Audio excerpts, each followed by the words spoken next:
Hi అండి, welcome back to my channel. అందరూ ఎలా ఉన్నారండి? బాగున్నారా? మేమైతే చాలా బాగున్నాం. మీరు కూడా బాగుండాలని దేవుని మనస్ఫూర్తిగా కోరుకుంటున్నాను.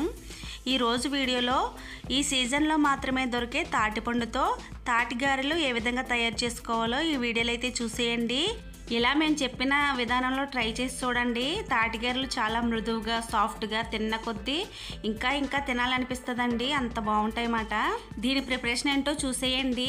ముందుగా మనం తాటిపేసన అయితే తీసుకోవాలి కాబట్టి బాగా పండిన తాటిపండుని తీసుకుని ఇలా బాగా కొట్టుకుంటే అది మెత్తగా అవ్వి దానిపైన ఉన్న తొక్క అనేది మనకి ఈజీగా వచ్చేస్తుంది అన్నమాట.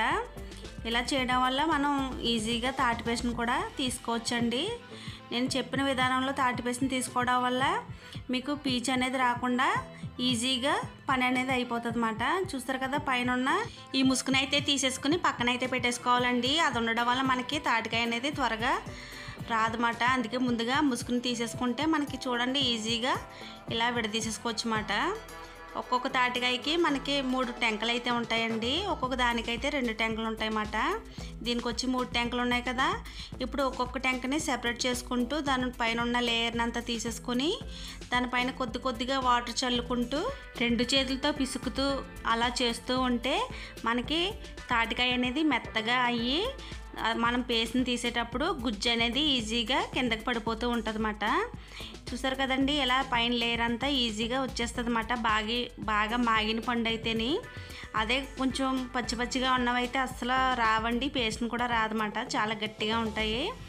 అందుకే ఇటువంటి మెత్తగా ఉండే పండుని తీసుకుంటే మనకి స్వీట్గాను ఉంటాయి. మన పేస్ట్ని తీసేటప్పుడు కూడా కష్టం కూడా అనిపించకుండా ఈజీగా వచ్చేస్తుంది అన్నమాట. చూసారు కదండి, ఇలా చేయడం వల్ల మనకి గుజ్జు అనేది ఈజీగా వస్తుందని ఇలా వాటర్ చల్లుకుంటూ చేస్తారన్నమాట. ఎక్కువ మేము విలేజ్ల్లో ఈ సీజన్ వస్తే తప్పకుండా తాటి రొట్టె, తాటిగారెలు, తాటి బూరెలు, తాటి ఇడ్లీ అన్నీ తయారు చేసుకుంటాం అన్నమాట. చూసారు కదా, ఇలా చేసేసుకుని అన్ని ట్యాంకులు కూడా ఇలా చేసేసుకుని పక్కన అయితే రెడీగా పెట్టుకోవాలన్నమాట. ఇలా ముందుగా చేసుకుని రెడీగా పెట్టుకోవడం వల్ల మనం పేస్ట్ని తీసే టైంలో ఒక్కొక్క ట్యాంక్ని ఈజీగా తీసేసుకోవచ్చు అన్నమాట. ఇలా మిగతా కూడా అలా చేసేసుకుని రెడీగా పెట్టుకున్నాను. ఇప్పుడు దీన్ని ఎలా తీసుకోవాలో చూపిస్తున్నాను చూడండి. ఇలా అన్నం వార్చే గిన్నె లాంటిది ఉంటుంది కదండి, ఇలా కన్నాలు ఉండేదాన్ని తీసుకొని ఒక బేసన్లో అయితే వెనక్కి బోర్లించుకోవాలన్నమాట. పూర్వం అయితే జల్లెడితో తీసేవారండి. బియ్యం జల్లించే జల్లెడిని ఇలా పెట్టుకుని తీసేసుకునేవారు అన్నమాట. ఇప్పుడు మనకి ఈజీగా ఇటువంటివి వచ్చేసాయి కాబట్టి అన్నం వార్చుకోవడానికి దీంతో అయితే తీసేసుకుంటే సరిపోతుంది. చూస్తారు కదా, ఇలా మనం పైన ఎలా అంటూ ఉంటే మనకి గుజ్జు అనేది సెపరేట్ అయిపోతుందండి. చాలా ఈజీగా వచ్చేస్తుంది అన్నమాట. పీచు అనేది లోపలికైతే వెళ్ళదు. అయితే మీ దగ్గర ఇలా అన్నం వార్చే గిన్నెలు లేకపోతే ఉల్లిపాయలు కోరుకునేది ఉంటుంది కదండి, దానికి కూడా ఇలా చేయడం వల్ల మనకి పీచు అనేది వెళ్ళకుండా గుజ్జు అనేది సెపరేట్ అయిపోతుంది అన్నమాట. అది కూడా లేదు అనేవాళ్ళు ఒక షార్ప్గా అంచుండే గిన్నెకైనా లేదా క్యారేజ్ కన్నా పెట్టుకుని తీసుకుంటే మనకి గుజ్జు అనేది ఎక్కువగా వస్తుందండి. దీంతో కన్నా మనం అలా తీసుకుంటేనే గుజ్జు ఎక్కువగా వస్తుంది అన్నమాట. అయితే పీచు అయితే ఎక్కువ పడిపోతుందండి, అందులోకి పీచు వచ్చేస్తుంది అన్నమాట అలా చేయడం వల్ల. అయితే ఆ పీచు మనం పిండి జల్లించే గరిటెలాగా వస్తున్నాయి కదండి, దాంతో అందులో వేసుకుంటే మనకి పీచు అనేది సెపరేట్ అయిపోతుంది అన్నమాట. అలా కూడా చేసుకోవచ్చు. చూసారు కదండి, టెంకలు అనేవి అలా తెల్లగా వచ్చేలా చేసుకుంటే మనకి ఇలాగా గుజ్జు అనేది ఎక్కువగా వస్తుంది అన్నమాట. చూసారు కదండి ఎంత వచ్చిందో నాకు గుజ్జు. ఇప్పుడు లోపల ఉండేది కూడా తీసేసుకోవాలి. ఇలా పేస్ట్ని తీసాక మనకి టైం అనేది ఎక్కువగా పట్టకూడదండి. ఎక్కువసేపు ఉంచేసుకుంటే ఇది నీరులాగా అయిపోతుంది అన్నమాట. మేమైతే ఎక్కువసేపు ఉంచేసాము, దానివల్ల ఇలా పలచగా అయిపోయింది అన్నమాట. పేస్ట్ అనేది మనం తీసుకోగానే వెంటనే కలిపేసుకోవాలండి. ఇప్పుడు ఇందులోకి ఏం కలుపుకోవాలో చూపిస్తాను. తాటిగారెలకి మనం ఇడ్లీ నూక కన్నా ఉప్మా నూకే చాలా బాగుంటుందండి. ఉప్మా నూక వేయడం వల్ల మనకి గారెలు అనేవి సాఫ్ట్గా వచ్చి తిన్న కొద్దీ ఇంకా తినాలనిపిస్తాయి అన్నమాట. అలాగే ఇందులో స్వీట్ కోసం బెల్లాన్ని ముందుగా తురుము పెట్టుకోవాలండి. ఒక కొబ్బరిని ఇలాగా మిక్సీలో పట్టుకుని రెడీగా ఉంచుకోవాలి. బెల్లాన్ని కూడా ఇలా తురిమేసుకున్నాం కదండి. ఇప్పుడు పేస్ట్లోకి కొద్దిగా తురుముకున్న బెల్లాన్ని వేసుకుంటూ కలుపుకోవాలన్నమాట. మనకి స్వీట్ అనేది సరిపోయిందో లేదో మధ్యలో చెక్ చేసుకుంటూ బెల్లాన్ని అయితే కలుపుకోవాలన్నమాట. అంతా ఒకేసారి అయితే వేసేసుకోకూడదండి.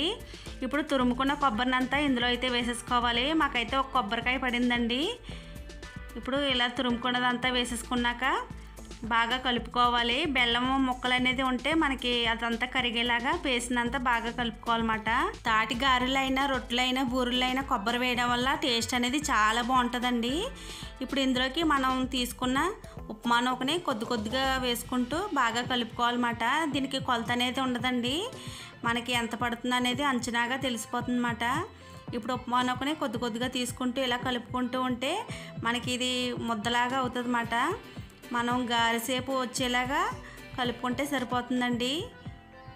చూసారు కదా, ఇలాగా కొద్దిగా వేసుకుంటూ కలుపుకోవాలన్నమాట. ఇలా కలుపుకుంటూ ఉంటే ఇది ముద్దలాగా తయారవ్వి మనం గారె చేసేటప్పుడు ఈజీగా వచ్చేలా ఉంటే మనకి నూక అనేది కరెక్ట్గా సరిపోయిందని అర్థం అన్నమాట. అయితే మాది పేస్ట్ అనేది పలచగా అయిపోయింది కదండి, దానివల్ల మాకు నూక అనేది ఎక్కువ పడిపోయింది అన్నమాట. మీరు ముందుగానే పేస్ట్ని తీసుకోగానే నూక అయితే కలిపేసుకోండి. నూక కలిపేసుకుంటే మనకి పేస్ట్ అనేది ఇలా పలచగా అవ్వకుండా ఉంటుంది అన్నమాట. నూక కూడా ఎక్కువ పడకుండా ఉంటుంది.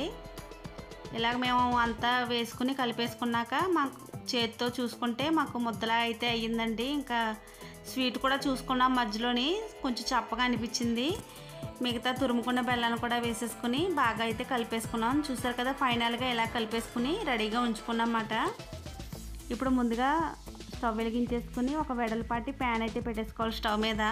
అది హీట్ అయ్యాక ఇందులోకి డీప్ ఫ్రైకి సరిపడా ఆయిల్ అయితే వేసుకోవాలండి. ఇది హీట్ అయ్యాక మనం ఈ ఆయిల్ ప్యాకెట్ని కట్ చేసుకుని దాని మీద కొద్దిగా వాటర్ వేసుకుంటూ ఇలా రాసుకుంటూ ముద్దలాగా తీసుకుని మనం కలుపుకున్న పిండిని చేతికి తడి చేసుకుంటూ ఇలా ముద్దలా తీసుకుని గారె షేప్ అయితే చేసుకుని ఆయిల్లో వేసేసుకుని డీప్ ఫ్రై చేసుకుంటే మనకి వేడి తాటిగారెలు అయితే రెడీ అయిపోతాయి అన్నమాట.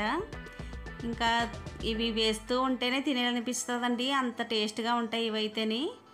చూసారు కదా, మన మామూలు గారెలాగే వెంటనే ఓడవండి ఇవి. మనం చేతితో ఇలా అనుకుంటూనే వేసుకోవాలన్నమాట. చూసారు కదా, ఇలా అన్ని గారెలు కూడా మా చెల్లి అయితే ఒక్కొక్కటిగా అయితే వేసేసింది. నేను పక్క నుంచి వేగిన వల్ల నేను తీసేస్తూ ఉన్నాను అన్నమాట. చాలా టేస్ట్గా ఉన్నాయండి, చాలా బాగున్నాయి. ఒకసారి మీరు కూడా ట్రై చేయండి. తాటి గారెలే కదండి, తాటి ఇడ్లీ వీడియో కూడా నేను ఇంతకు ముందు అయితే అప్లోడ్ చేశాను. ఆ వీడియో కూడా ఎవరైనా చూడకపోతే చూడండి. తాటి ఇడ్లీ కూడా చాలా బాగుంటాయి అన్నమాట. చూసారు కదండి, ఇలా గోల్డెన్ బ్రౌన్ కలర్ వచ్చేలాగా ఫ్రై చేసుకున్నాక ఆయిల్ రాకుండా ఇలా గట్టితో అయితే తీసేసుకోవాలన్నమాట. చూసారు కదండి, ఎంత బాగున్నాయో, చూస్తేనే తినేయాలనిపిస్తున్నాయి కదా, అంత కలర్ఫుల్గా వచ్చాయి గారెలు అయితేని. ఇలా అన్ని గారెలు కూడా మా చెల్లి వేస్తూ ఉంటే నేను తీస్తూ ఉన్నాను అన్నమాట. చూసారు కదండి, బూరెలాగా ఎలా పొంగాయోని. మనం ఉప్మా నూక వేయడం వల్ల ఇలా సాఫ్ట్గా వచ్చి తినడానికి చాలా రుచిగా ఉంటాయన్నమాట. ఏదో ఒక రోజు తాటి రొట్టె వీడియో కూడా పెడతానండి, పక్కా కొలతలతో చూపించి ఎలా తయారు చేసుకోవాలో తాటి రొట్టె అనేది వీడియో కూడా పెడతానండి. అది కూడా తప్పకుండా చూడండి. ఈ తాటిగారెలు మనం వండుకున్న 1 వీక్ వరకు బయట అయినా స్టోర్ ఉంటాయండి, ఫ్రిడ్జ్లో పెట్టుకున్నా కూడా ఎన్ని రోజులైనా ఉంటాయన్నమాట. బయట 1 వీక్ పైనే ఉంటున్నాయండి ఈ తాటిగారెలు, అసలు పాడు అనేది అవ్వకుండా ఉంటున్నాయన్నమాట. చూసారు కదండి, ఎంతో ఈజీగా తాటిగారెలు అయితే మనం తయారు చేసుకోవచ్చు. ఉప్మా నూకతో చేయడం వల్ల ఇంకా చాలా రుచిగా ఉంటున్నాయన్నమాట.